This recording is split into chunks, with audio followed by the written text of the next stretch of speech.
Hi there, I'm Vincent Boss and I provide dating and self-improvement advice. And in today's podcast, we're going to be discussing Let Them Go for Them to Regret. I provide audio coaching for breakup recovery, trying to get an ex back, attracting someone new, and life coaching. Visit www.dateme.tips for more details. Please check your spam and junk folders if you are expecting an email from me. So now let's get back into today's podcast, and today we are discussing Let Them Go for Them to Regret. So if you have been dumped and want to try to get your ex back, you need them to regret the breakup. In today's podcast, I'll be explaining 3 reasons why letting your ex go is the best way for them to regret dumping you. So let's get straight into this, and point number 1 is regret doesn't come from annoyance.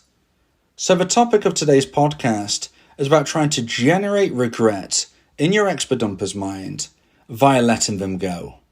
So if we consider point number 1, what I'm trying to get across here is that regret doesn't come from annoyance. So when we're trying to generate regret in your ex's mind, we need to make sure we're not doing the absolute opposite, but we're not trying to repel somebody's thoughts even further from us. And in essence, instead of regretting their decision, actually thinking, you know what, that was actually a really good call I made. That was a good decision because I will never be able to connect with this person any further and any more in the future. So, to generate that regret, we need to first make sure that we're not making things worse. And this is why point number 1 is so important, because regret doesn't come from annoyance. Now, if we consider, when we're talking about today's podcast, letting them go, then what can we see could be connected towards point number 1? Well, what I would suggest is that if you don't let them go, the opposite of this is that you're chasing your ex. You're begging, you're pleading, you're reasoning, you're not listening to what they're saying, and instead you're trying to persuade them that this actually was a bad idea, the breakup, and indeed you two should be together forevermore. You're really hoping that your persuasive skills, your begging, your pleading, your reasoning, you're hoping and believing in yourself that you can actually rectify the situation and your ex-dumper is going to change their mind just by you chasing them. Now, of course, this is the opposite of letting somebody go, and you can tell from the topic of today's podcast that I believe that letting someone go is actually your best chance of them forming regret. So why won't they form regret if you beg, plead and reason? Well, unfortunately, you're going to be doing the absolute opposite. You're going to be creating a scenario where instead of them feeling regret, you are annoying them. And you're annoying them because I like to use the analogy that your ex-dumper is full. They're full up. Now, what exactly do I mean by this? Well, let's just look at the analogy that I'm going to present to you. When somebody has eaten all that they can eat, when somebody is full, when somebody is full up, it doesn't matter what you say to them. They will not eat anymore. It doesn't matter if you plead, reason, beg, say, please try this new food, try this type of food, you'll absolutely love it. They're going to say no. I'm full, I don't want to eat this. Even if you were to say to them, hey, I've got your favourite food here, would you like some of your favourite food? They're likely to say no, I'm full up, I've eaten, I'm not hungry. And this is the point. Your ex-dumper is not hungry for you. Your ex-dumper is full. Your ex-dumper cannot be persuaded to be in a relationship with you. They are not hungry for that connection. And therefore, until they become hungry again, you and them are unlikely to be able to form a reconnection. Now, in the future, your ex-dumper could become hungry for you again.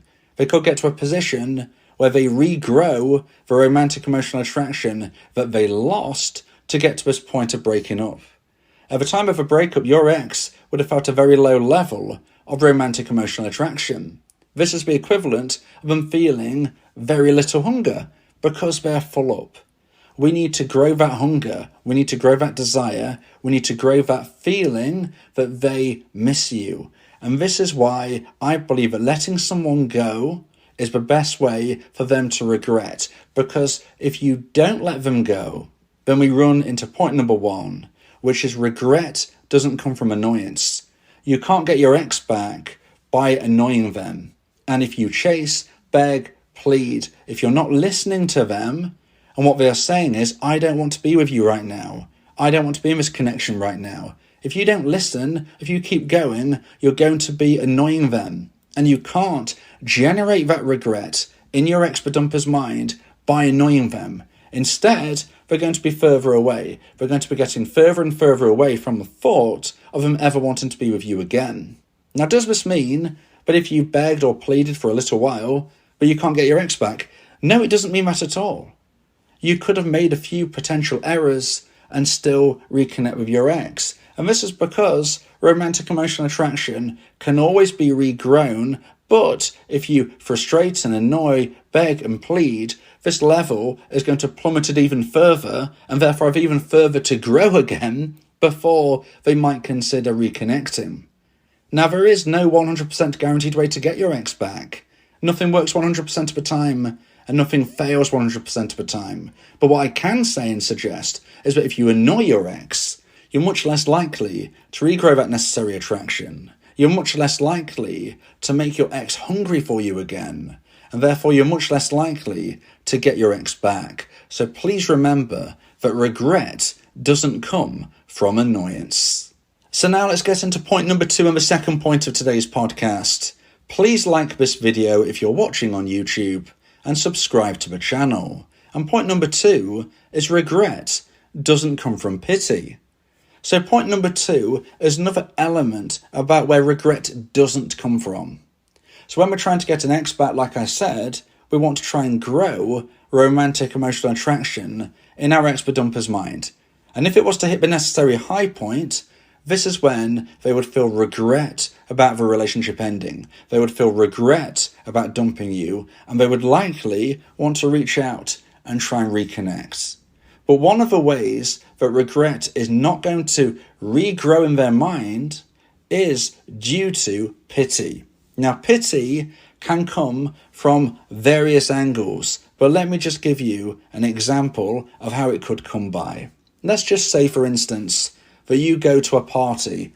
You're not interested really in going to the party, but you were persuaded by a friend or a family member, please come down, it's going to be good for you, come to this party. You go to a party and you're not really feeling very happy, but you're there. And then, to your astonishment, your ex walks through the door. You didn't know they was coming to the party, but here they are. You see your ex and you instantly burst into tears. You run to the corner, you try to hide away. You were not expecting them, and seeing your ex again has brought on all of this emotion. You're feeling distraught, you're looking upset, you're hiding away. Now your ex-dumper has seen you, they've seen your reaction, and they feel terrible. They recognise what's happening here. They recognise they've walked in, they've seen you, you've seen them, and you've now become devastated, emotional, very upset. And your ex-dumper is not happy about this. They feel sad, they feel guilty in what is going on. So maybe in this instance they approach you, they give you a hug, they ask how you are. And at first you as a dumpee is very overwhelmed in a positive sense now. I'm quite excited. My ex-dumper has approached me, they've hugged me, they've asked how I am, and maybe you haven't spoke to them in months. Very, very confusing, but it feels very positive. However, what you won't have realised at this moment is that your ex-dumper is not likely to have regrown attraction for you in this time, but instead they are likely to be feeling pity towards you. And the reason I say this is because if you showcase yourself as not having a stable mindset, this could generate a pity response from your dumper. Now, please don't get this confused with not being able to show your emotion. It's absolutely vital that you show your emotion to your family and friends. Please don't bottle it up. It's not going to help. You need to talk. You need to speak with people. And you might even need to speak with a local doctor if you feel that that could help you. It's very, very important you don't bottle up your feelings. However, if you have a breakdown in front of your dumper and they approach you and give you a hug, this is not likely to be romantic. It's more likely to be pity. And this is not the same. They're not going to be feeling regretful about ending your romantic relationship if they feel pity towards you. Now, maybe you're thinking, well, I'm not going to go to a party. This isn't going to happen to me. But that was just an example of what could happen. It could be in other ways as well. Maybe, for instance, you post something on social media which showcases your mindset as being very negative and upset. If your ex-dumper sees this, they might feel really worried and they might reach out to you. And at first you might think, that's great. It's the first time in ages I've heard from my dumper. But unfortunately, they've probably reached out to you due to pity, because regret doesn't come from pity. They're worried about you. They're scared. They're nervous. They don't want you going through this hard time. They don't know what to do for the best. And hence, in this example, they've reached out to you. But this doesn't mean they're feeling romantic emotional attraction. It doesn't mean they necessarily want to get back into a relationship.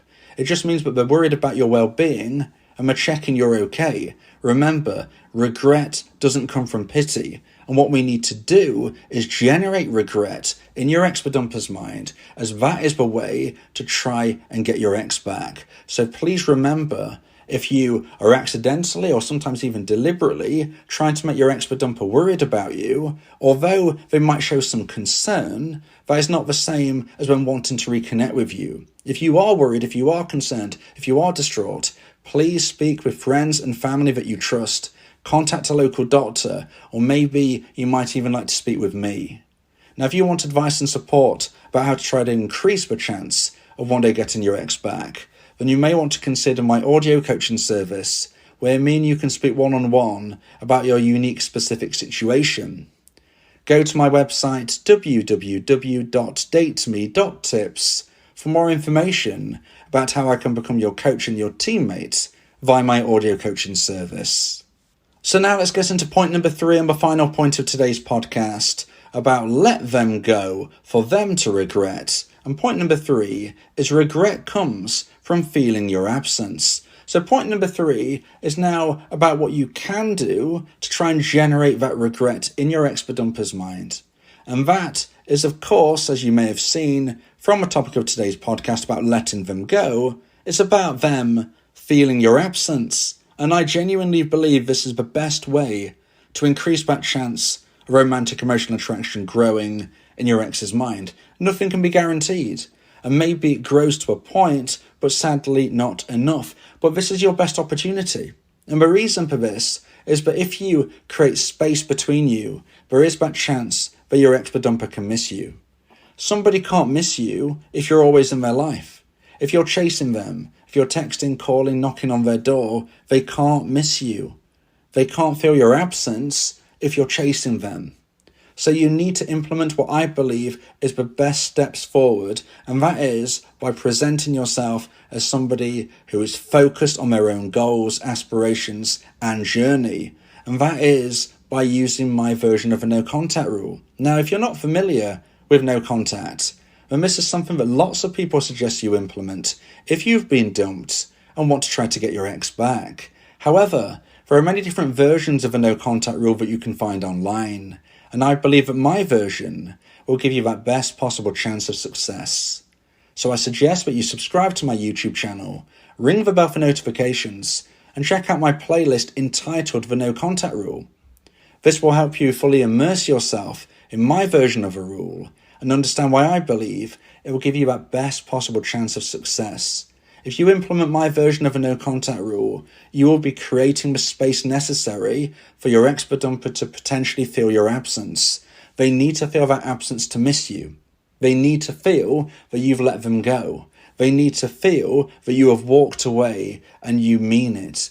Not that you're going to turn around and come back to them after 2 days, 2 weeks, or 2 months. They need to genuinely and honestly believe that you have gone forever. Now, how can you do this if you feel such attachment? How can you do this if you feel the addiction to contact your ex every hour of every day? Well, I'm not going to pretend and say that it's easy. It's not easy. It's probably the most challenging thing that you can do, but you can do it.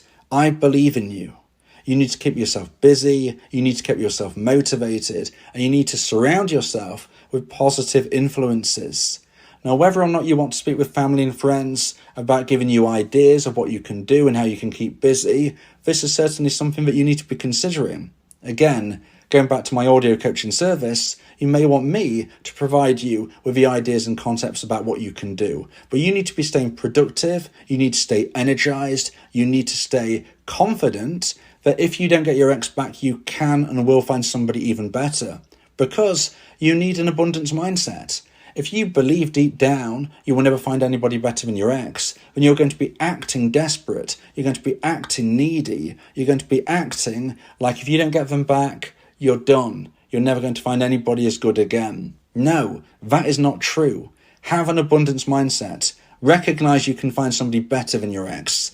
Recognize that if you don't get them back, you will find somebody even better. And realize that next year can be the best year of your life. If you can genuinely generate these thoughts and feelings to be honest within yourself, you will behave like somebody who has abundance instead of somebody who feels they have nothing. There is a huge difference to how you carry yourself, how you act, how you behave, the aura around you. You need that abundance mindset to try and reattract your ex, because if you don't have it, then you will come across as needy, desperate, and sadly, that's not attractive. If you believe that this podcast has helped you, then please consider buying me a coffee. The link to do so is in the description.